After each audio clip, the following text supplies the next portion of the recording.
Now you're ready to assess the patient's head and face. First, inspect the head and face. They should be normal in size, shape, symmetry, and contour. Look at the patient's hair and note its distribution, quantity, texture, and color. The hair should not be extremely dry or oily and should not contain scales or nits. Next, palpate the patient's scalp, which should be pink, mobile, and free of lesions. You may feel bony prominences in the forehead, in the sides of the parietal bones, and behind the ears. These are normal. Using the tips of your middle and index fingers, palpate the temporal arteries. Their pulsations should feel equal.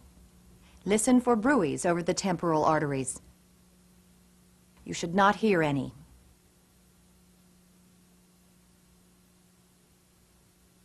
Next, press your thumbs under the inner aspect of the orbits to palpate the frontal sinuses.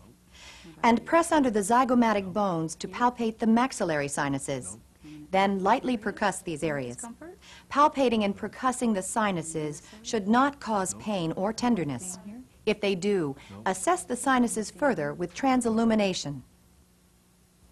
Move your fingers to the patient's temporomandibular joints. As you palpate with your middle fingers, instruct the patient to open and close his mouth. The joints should move freely and painlessly. This technique assesses joint mobility and the motor function of the trigeminal nerve. To test the facial muscles and the motor portion of the facial and trigeminal nerves, have the patient raise and lower his eyebrows, bare his teeth, smile broadly, puff out his cheeks, and keep his mouth closed as you try to open it. All of these movements should be symmetrical. If the patient reported problems with his sense of taste during the health history interview, test the sensory portion of the facial nerve by having him identify sweet, sour, bitter, and salty substances.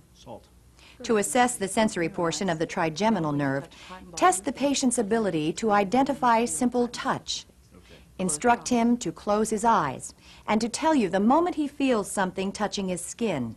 Check for simple touch sensations on both sides of the patient's forehead, cheeks, and jaw.